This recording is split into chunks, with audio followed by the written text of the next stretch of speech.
Are they out there? Or are we being used?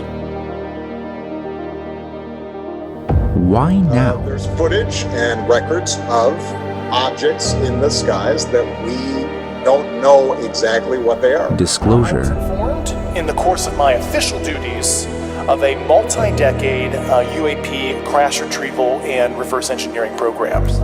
Or PSYOP. Very high level that closed the door, looked me in the eye and says, okay, I'm going to introduce you to somebody. What is the agenda? Protect the higher echelon against detection. They can serve as a means of effecting communication.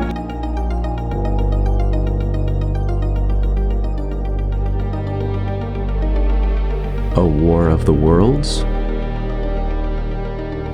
Or a war for your mind?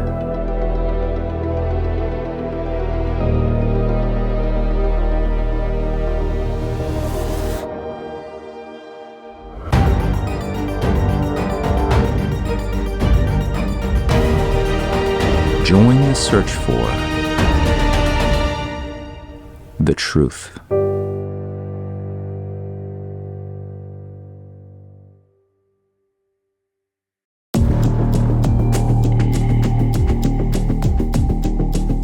The ability to discern reality from fantasy is an absolute precondition for survival. But lately, this discernment has become much more difficult than it used to be for millions of people in America and beyond. And why not?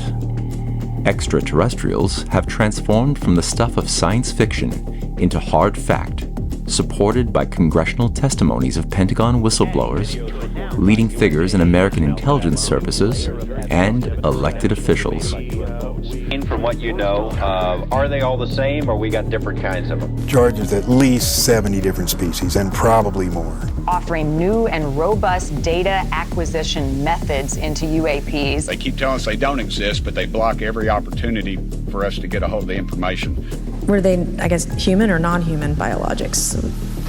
Non-human, and that was the assessment of people with direct knowledge on the program I talked to that are currently still on the program.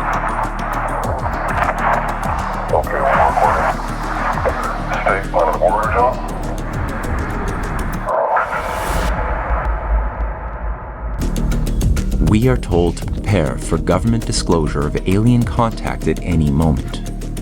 The transdimensional interstellar technology will benefit humanity. And even the CIA has released reports claiming to have captured 9 UFOs since 2003 alone. But is any of this true? Or is our perception of reality being blurred by design by political forces that wish to reset not only humanity's economic systems, but entire value systems, in order to bring about a new set of sacred beliefs about mankind's origins and purposes, guided by a new technocratic priesthood?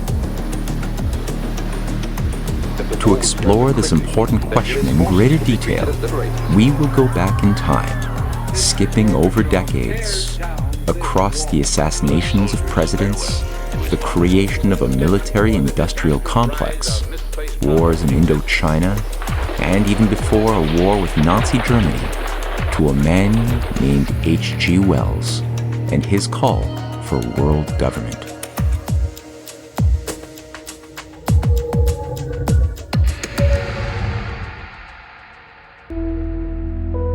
Although popularly known as a writer of science fiction, H.G. Wells's tireless efforts to propagandize for the cause of world government provides us a master key into understanding his role shaping world politics and even in understanding the true purposes of his science fiction works. In fact, the term New World Order itself was coined by H.G. Wells in his 1940 book outlining a plan for coordinating a new regime of global control with the intention of replacing the outdated structures of nation-states with a system of collectivization managed by a high priest class of scientific engineers. In his New World Order, Wells was explicit. It is the system of nationalist individualism that has to go. We are living in the end of the sovereign states. In the great struggle to evoke a westernized world socialism, contemporary governments may vanish. Countless people will hate the New World Order and will die protesting it. Wells was not merely a political theorist speaking in a vacuum, but as chair of the League of Free Nations Association in January 1919, Wells published the idea of a League of Nations, which promoted the League as the basis of his New World Order. Additionally, Wells's Declaration of the Rights of Man, published in 1940, did in fact become the basis for the later UN Declaration of the same name in 1948. Thus, we should ask the question, were Wells's fictional works separate from the political ambitions to which he was devoted? Not at all.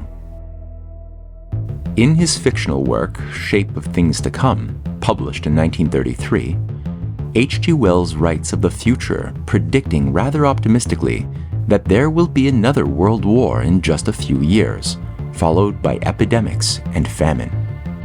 In this fictional future, war continues for 30 years into the 1960s, despite the people having forgotten why they started fighting.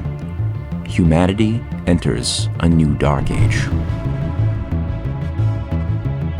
In a last bid for victory, the enemy deploys a biological weapon, resulting in the wandering sickness, producing the first zombies ever shown in popular entertainment.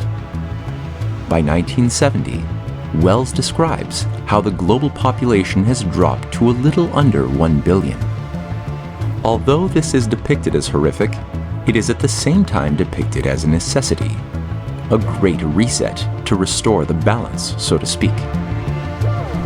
It is only with this reduced population size that the world can begin to build back better out of the chaos. A world of failed nation-states is replaced with a new phase of evolution as a biologically superior species emerges, with the inferior having been culled by war and disease. This new transhuman species is managed by a bureaucratic system under the form of a world government. This theme is repeated again in his earlier work, The World Set Free, published in 1914, where Wells predicts the atomic bomb, which, though monstrous, is again a necessity to allow humanity to reset and enter into a more civilized, more evolved species, a utopia organized yet again under a world government. In The World Set Free, Wells writes, "The catastrophe of the atomic bombs which shook men, shook them out of their old established habits of thought, and out of the lightly held beliefs and prejudices that came down to them from the past. Men were made nascent. They were released from old ties. For good or evil, they were ready for new associations. The equilibrium could be restored only by civilization destroying itself down to a level at which modern apparatus could no longer be produced, or by human nature adapting itself and its institutions to the new conditions.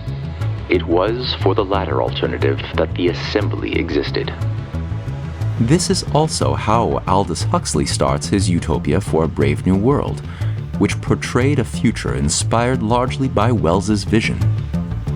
Huxley writes that his Wellsian-inspired utopia could only have come about after the 9 Years' War, the great economic collapse, where there was only a choice between world control and destruction. Throughout Wells's stories, anyone supporting national sovereignty were showcased as simply ignorant militarists who were ultimately forced to submit to the greater wisdom of Masonic high priests of global government. We're scouting this region now to see how things are. You found out. This is an independent sovereign state. Yes, we must talk about that. We don't discuss it. We don't approve of independent sovereign states. You don't approve. We mean to stop them. That's war. If you will. Well, I think we know how we stand.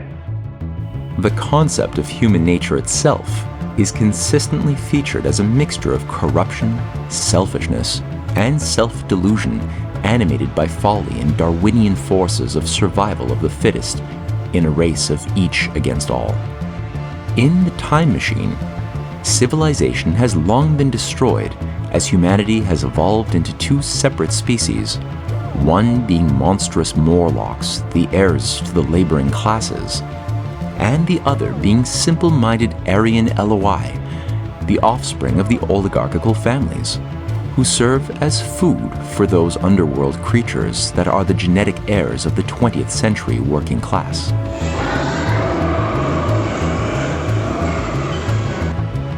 In the 1914 novel The World Set Free, new breakthroughs in atomic science usher in horrific doomsday weapons destroying most of humanity with visceral descriptions of millions slaughtered by nuclear fire and years of nuclear winter. This book was written 30 years before the actual creation of an atomic bomb, and as we will come to see, directly guided the minds of those who founded the Manhattan Project, which in turn manifested on Earth Wells's 1914 vision during World War II. The self-induced slaughter of humanity is, of course, solved with the eventual creation of a world government made up of genetically modified superior humans and a new world religion, guided by a visionary leader whom Wells named Marcus Karenin. Wells describes Karenin's view of the new religion. He saw religion without hallucinations, without superstitious reverence, as a common thing, as necessary as food and air. He saw that indeed it had already percolated away from the temples and hierarchies and symbols in which men had sought to imprison it, that it was already at work anonymously and obscurely in the universal acceptance of the greater state. He gave it clearer expression, rephrased it to the lights and perspectives of the new dawn.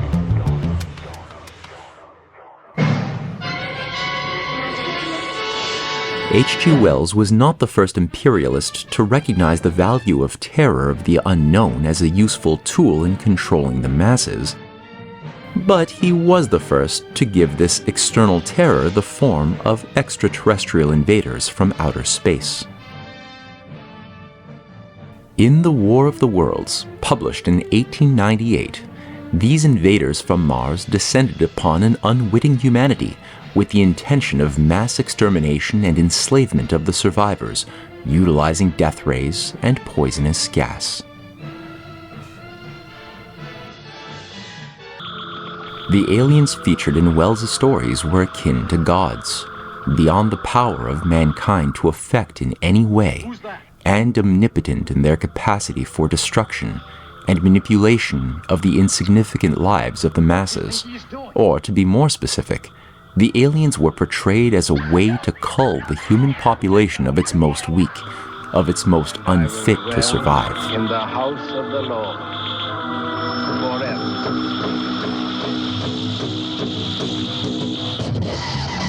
Wells described the aliens in War of the Worlds as a more evolved species of human, but likely with a common origin. Thus, the aliens were largely to be viewed as our future more evolved and efficient selves, removed of organic fluctuations of mood and emotion. Wells would consistently stress the evolution of large heads with very small bodies. Strange as it may seem to a human being, all the complex apparatus of digestion which makes up the bulk of our bodies did not exist in the Martians. They were heads, merely heads. Entrails, they had none. They did not eat, much less digest. Instead, they took the fresh, living blood of other creatures, including humans, and injected it into their own veins. To me, it is quite credible that the Martians may be descended from beings not unlike ourselves. We men are just in the beginning of the evolution that the Martians have worked out. They have become practically mere brains, wearing different bodies according to their needs, just as men wear suits of clothes. When the aliens failed to take over the Earth in the War of the Worlds, it is not due to human innovation or bravery, but the mere chance of an Earth-based germ from which the invaders from Mars had no immunity, resulting in their death. Describing the wreckage of the dead aliens, Wells writes, "Scattered about it, some in their overturned war machines, some in the now rigid handling machines, and a dozen of them stark and silent and laid in a row, were the Martians, dead, slain by the putrefactive and disease bacteria against which their systems were unprepared."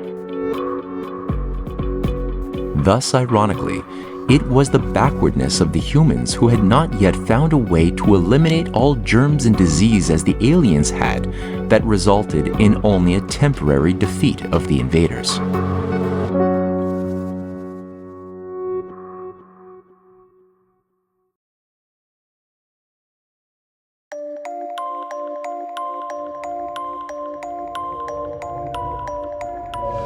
To comprehend why Wells devoted himself to stories that portrayed bleak dystopias, pathetic humans, and only destructive uses of technology, and why he worked so tirelessly to advance systems of global technocratic controls, it is important to take note of the figure of Thomas Huxley, sometimes known as Darwin's bulldog. It was in 1884 that Huxley mentored a young H.G. Wells at the Normal School of Science in South Kensington, converting the young student from Christianity to radical eugenicist and atheist. Discovering Wells's imaginative powers and slavish loyalty to elitist systems of empire and obsession to break out of his impoverished family origins, Huxley had no difficulty recruiting a young Wells to the cause of empire. The same year that Wells was born, in 1866, Huxley had himself risen to great heights within the British Empire's intelligentsia, such that he was tasked with managing a new star at the British Royal Academy named Charles Darwin.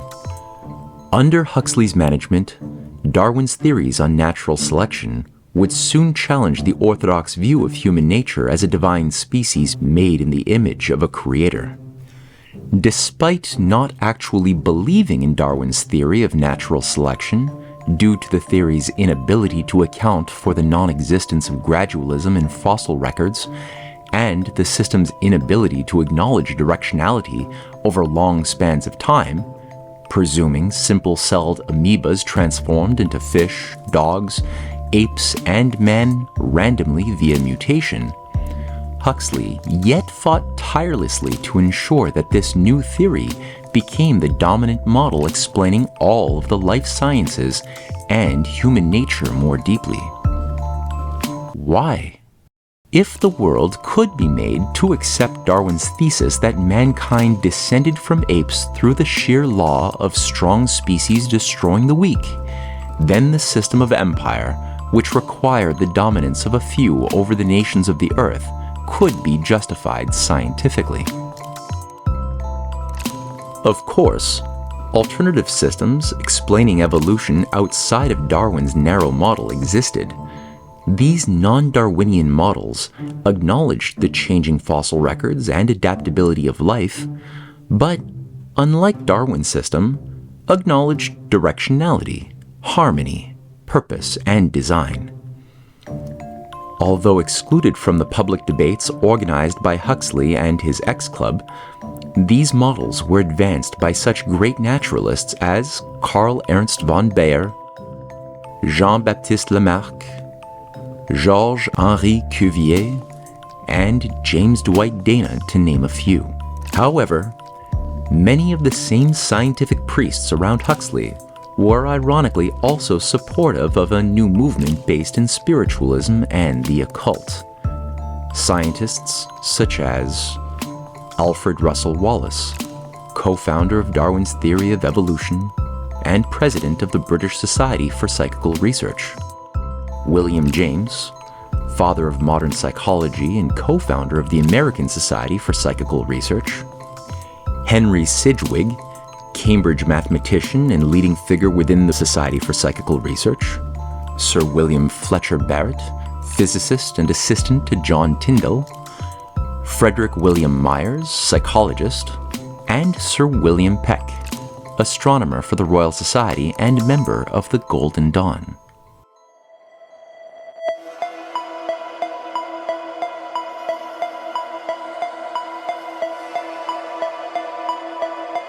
In order to promote Darwinism and take control of all major branches of science during the latter half of the 19th century, stretching from biology, chemistry, physics, and even sociology, Huxley created one of the most influential think tanks which you have likely never heard of before, called the X Club.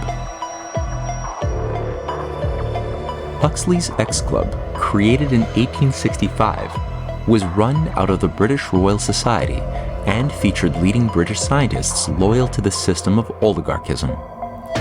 Members of the club included such figures as George Busk, Edward Franklin, Thomas Archer Hurst, Joseph Dalton Hooker, Thomas Huxley, Francis Galton, John Lubbock, Herbert Spencer, William Spottiswoode, and John Tyndall.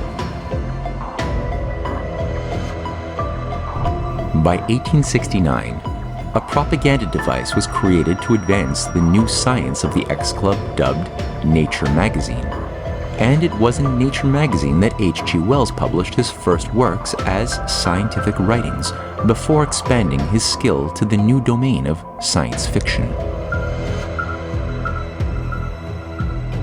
Wells soon found himself working closely with another new think tank dubbed the Fabian Society, which aspired to use Darwinian principles infused with socialism in order to create a reformed British Empire under a peculiar doctrine of imperial socialism.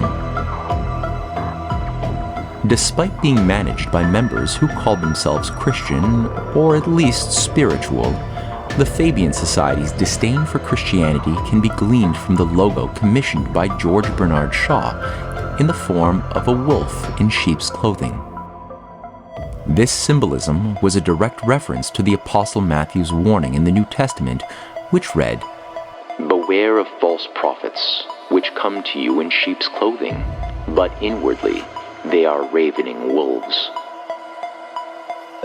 The larger stained glass window on which the Fabian wolf appears additionally features a large image of Sidney Webb and Shaw hammering the world, featuring the line, "Remold it nearer to the heart's desire."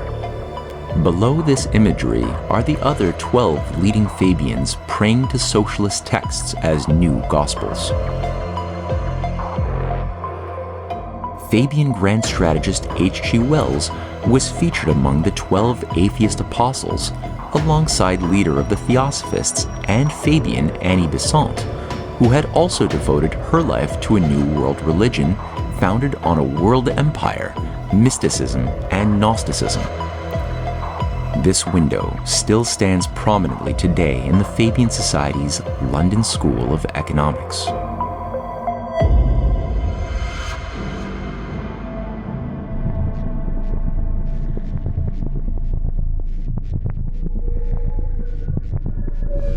The peculiar notion of science upheld by Fabians and members of Huxley's X Club and the new domain of science fiction were always seen within H.G. Wells's own mind as two sides of the same agenda.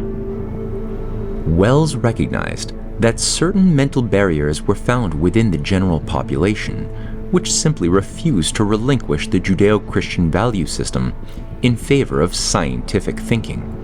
Concepts such as the belief in nationalism, God, and the notion that life was sacred would not be shaken off easily.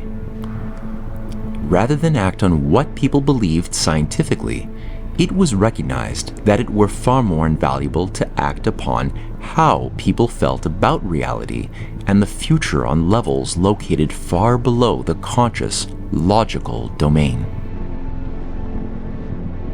In his 1897 early science fiction novel of a book unwritten, taking place a million years in the future, Wells has the narrator of his story describe a future utopia in which the theory of evolution is now universally accepted, and it is applied unreservedly to man. Some question indeed whether it fits his soul, but all agree it accounts for his body.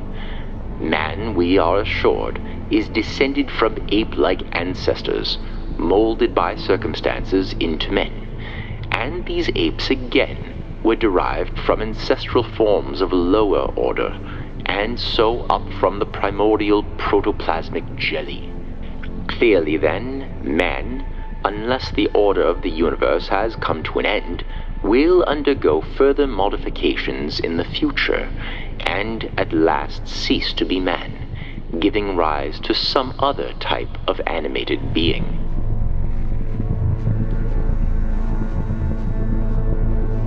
Here, Wells not only promoted Darwinism under the veil of fiction, but additionally set the stage for transhumanism, which would emerge as an elitist variation of Darwinism after World War II.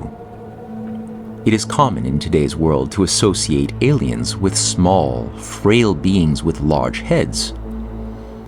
But few have contemplated where this imagery originated. It is here, once again, that H.G. Wells's active imagination was put to work. Just as Wells extends the future phases of human evolution along Darwinian lines into the transhuman future, Wells asked, what attributes would these future humans have? Since humanity's strength was located in the realm of mind, while the strength of other species was found in the realm of brute force, and since Wells was a typical British materialist who believed that brains were equivalent to minds, it was assumed that the advanced species that evolved beyond human, located on other planetary bodies, would have extremely large heads, elongated hands, and frail bodies that lost the power of doing labor. Wells wrote in Of a Book Unwritten, "The coming man, then, will clearly have a larger brain and a slighter body than the present. The human hand, since it is the teacher and interpreter of the brain, will become constantly more powerful and subtle as the rest of the musculature dwindles." For the facial characteristics of the aliens, Wells notes, "Eyes large, lustrous, beautiful, soulful. Above them, no longer separated by rugged brow ridges, is the top of the head, a glistening, hairless dome, terete and beautiful. No craggy nose rises to disturb by its unmeaning shadows the symmetry of that calm face. No vestigial ears project. The mouth is a small, perfectly round aperture, toothless and gumless, jawless, unanimal.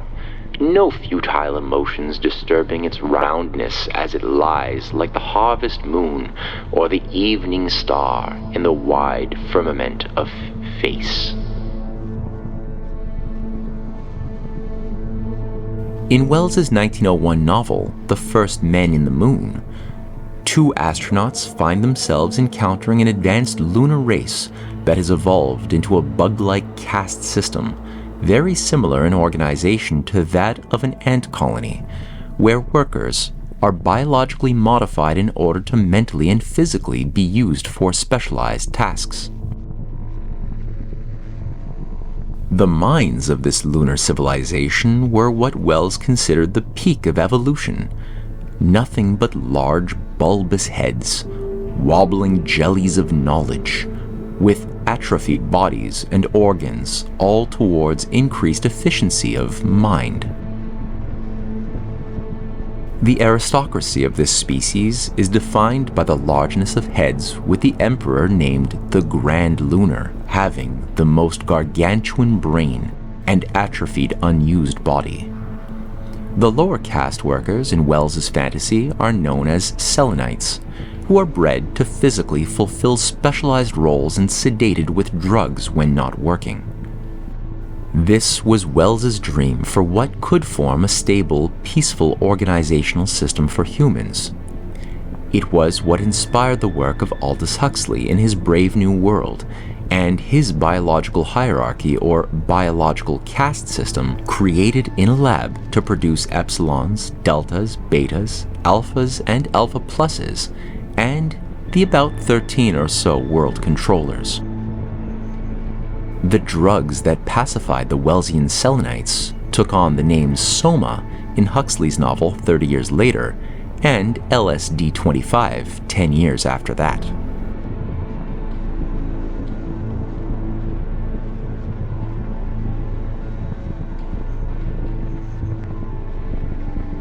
By acting on the public imagination through the mode of entertainment, subtle ideas of human nature and dystopic futures could be implanted, making a society that had been overwhelmed by this sort of propaganda for sufficiently long periods of time entirely adaptable to those very dystopic realities, finding themselves increasingly incapable of imagining an alternative course for the future. Just as World War I had begun, and just as Wells began working in Britain's Ministry of Propaganda, painting the once beloved Germans as subhuman baby-killing Huns for consumers of British media, Wells's World Set Free told the story of nuclear weapons launched by Germans 50 years in the future, resulting in the hellish murder of millions of victims.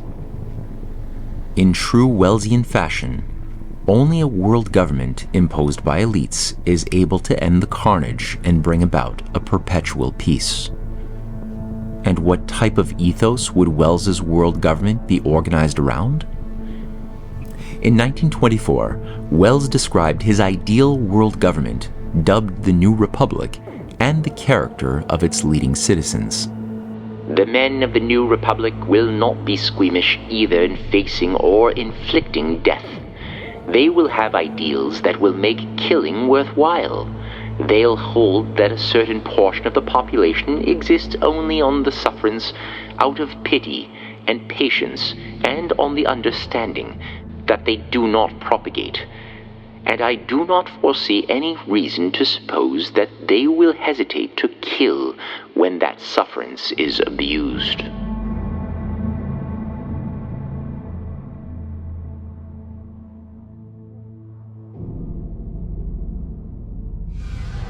Among the many fans of Wells, one notable Hungarian scientist named Leo Szilard found himself immersed in Wellsian literature, and after reading The Open Conspiracy, a blueprint for a world revolution in 1928, was inspired to create his own elite secret society, which he dubbed the Bund. In Wells's Open Conspiracy, he describes the character of his dreamed-of New World religion, saying, "If religion is to develop unifying and directive power in the present confusion of human affairs, it must adapt itself to this forward-looking, individuality-analyzing turn of mind. It must divest itself of its sacred histories. The desire for service, for subordination, for permanent effect, for an escape from the distressful pettiness and mortality of the individual life, is the undying element in every religious system. The time has come to strip religion right down to that. The explanation of why things are is an unnecessary effort. The essential fact is the desire for religion and not how it came about. The first sentence in the modern creed must be, not I believe, but I give myself." He makes no qualms in declaring his trilogy: The Outline of History, published in 1919, The Science of Life, published in 1929, and the work Wealth and Happiness of Mankind, published in 1932 as the New Bible. I have told already how I have schemed out a group of writings to embody the necessary ideas of the new time in a form adapted to the current reading public. I have made a sort of provisional Bible, so to speak, for some factors at least in the Open Conspiracy. One of the books included in this New Bible trilogy was The Science of Life, which Wells co-authored with Julian Huxley, brother of Aldous and grandson of Thomas H. Huxley. Julian Huxley, among many things, was the originator of the term transhumanism, and also served as vice president of the British Eugenics Society from 1937 to 1944, and its president from 1959 to 1962. The Science of Life was to give a popular account of all major aspects of biology as known in the 1920s. It is credited in introducing modern ecological concepts and emphasized the importance of behaviorism and Jungian psychology. Besides Julian Huxley acting as vice president and president of the British Eugenics Society, he was also the first Director General of UNESCO, the United Nations Education, Scientific and Cultural Organization, in 1946, to which he wrote its mandate, UNESCO, its purpose and its philosophy that same year. In it, Julian lays out the need for a world government as the only means for avoiding war, and that the full sovereignty of separate nation-states should be transferred over to this world government accordingly, under one political unity. The moral for UNESCO is clear. It must envisage some form of world political unity, whether through a single world government or otherwise, as the only certain means of avoiding war. In its educational program, it can stress the ultimate need for a world political unity and familiarize all people with the implications of the transfer of full sovereignty from separate nations to a world organization.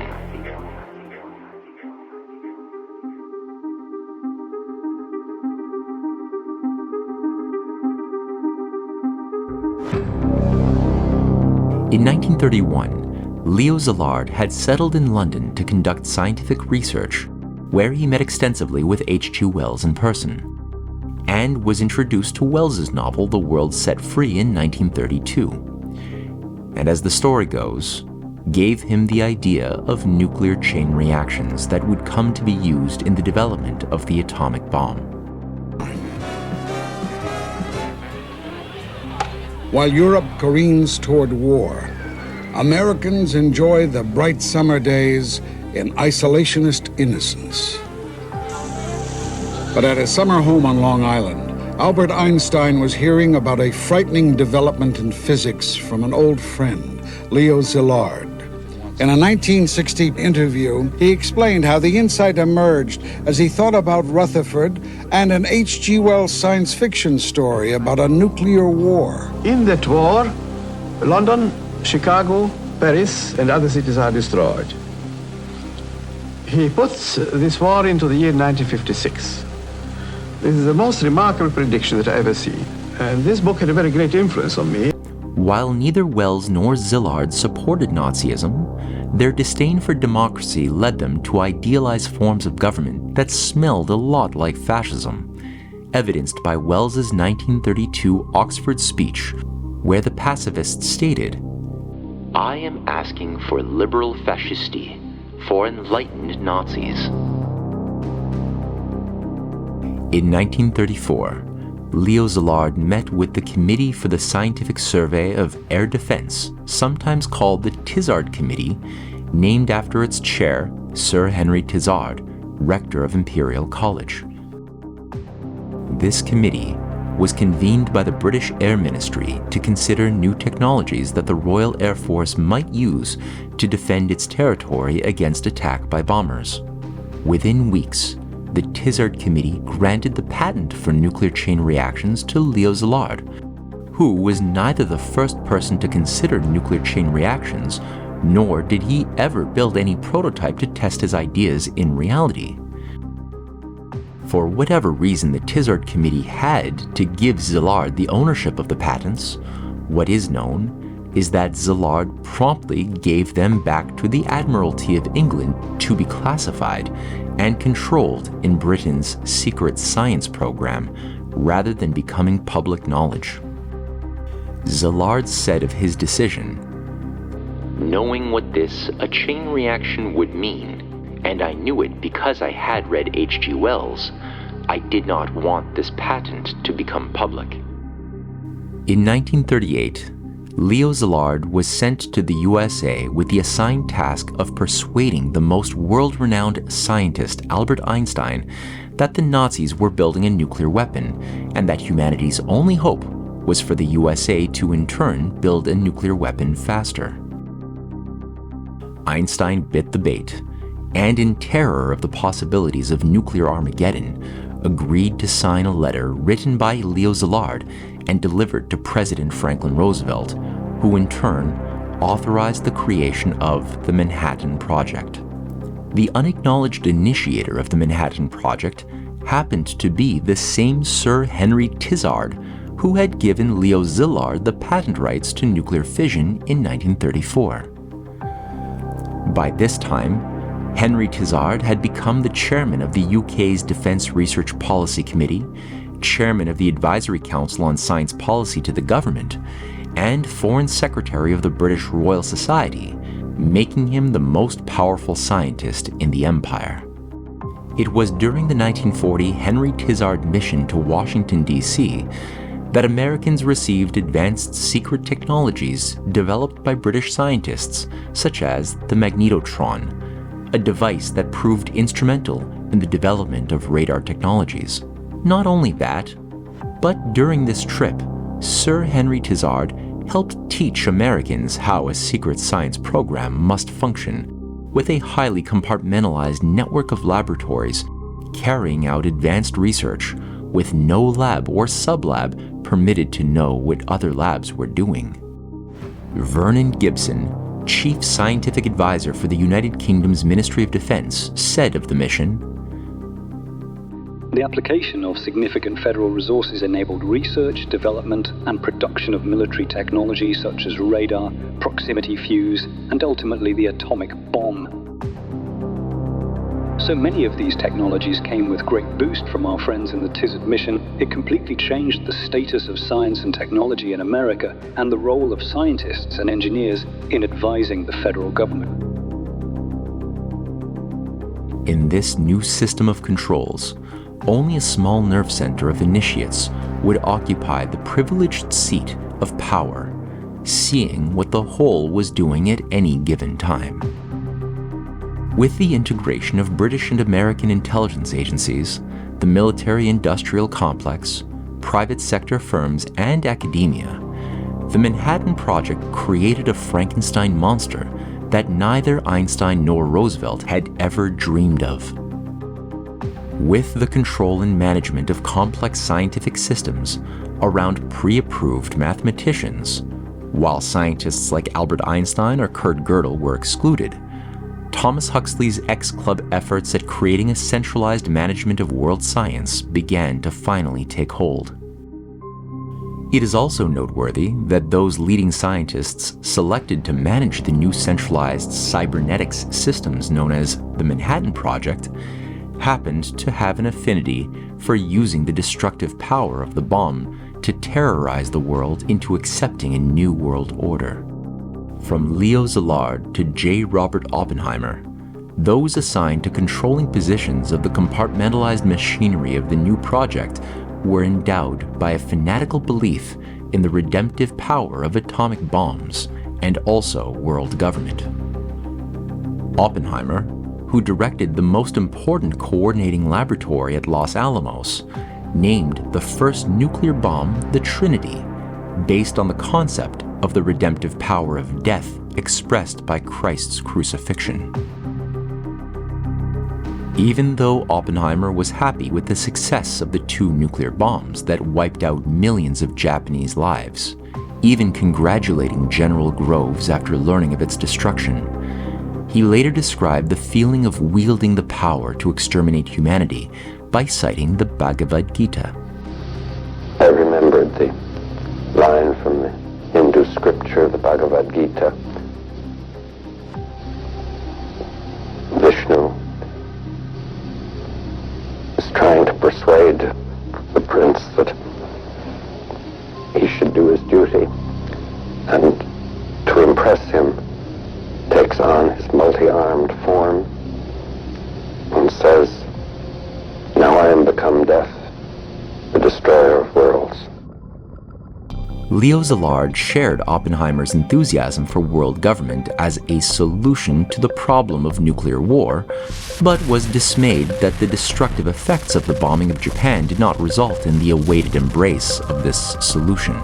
Exasperated, Szilard outlined the concept of a theoretical doomsday bomb mused over by Wells when, in 1950, he first elaborated the theoretical Cobalt-60 bomb that would threaten to burn atomic fire in the skies continuously for decades, as Wells's atomic bombs had done in the world set free, resulting in centuries of global devastation.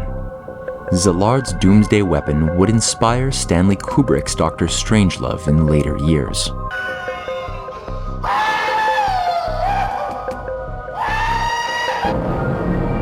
In H.G. Wells's 1938 book, The World Brain, the solution to global wars and destruction caused by new doomsday weapons was laid out in a new science of centralized control of all human systems.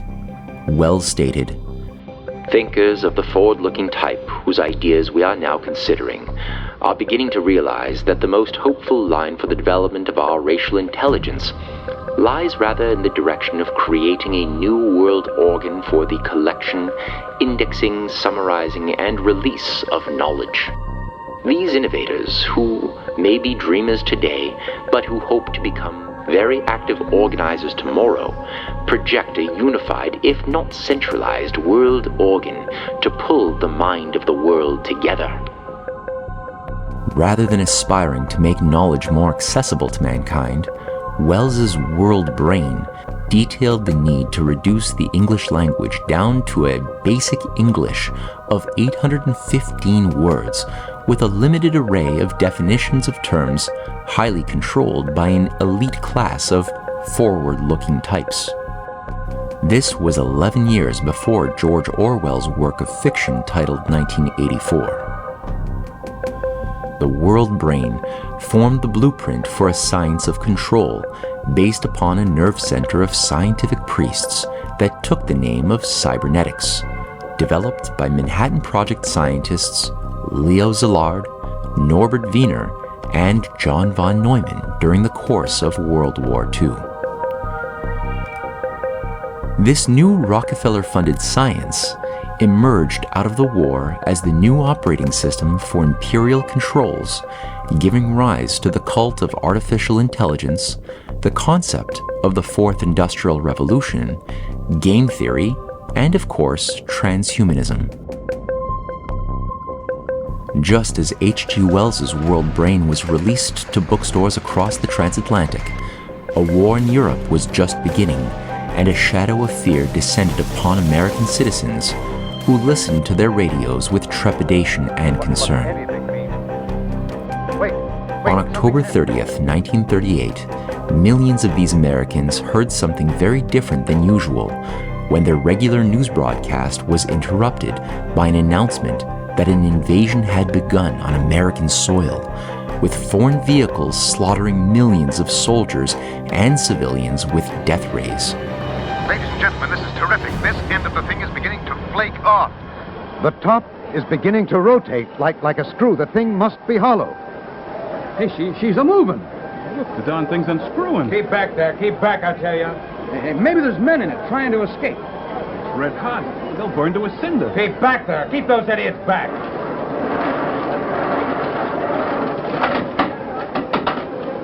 She's off! The top's loose! Look out there! Stand back! Ladies and gentlemen, this is the most terrifying thing I have ever witnessed. Wait a minute. Someone's crawling out of the hollow top. Someone or something I can see peering out of that black hole, two luminous discs. Are they eyes? It might be a face. It might be... Good heavens, something's wriggling out of the shadow like a gray snake. Come on. It's not your reach. Come on. Come on. Hey, you guys! Petrified Americans were bewildered and confused, and generally had no idea that they had been subjected to the first of many such social engineering experiments overseen by an agency known as the Princeton Radio Research Laboratory, funded by the Rockefeller Foundation. The intention of using alien threats from outer space as a catalyzing force to unify a frightened and superstitious population into accepting world government would play a decisive role in shaping the Cold War. Or we can move inevitably towards the day of our mutual assured destruction.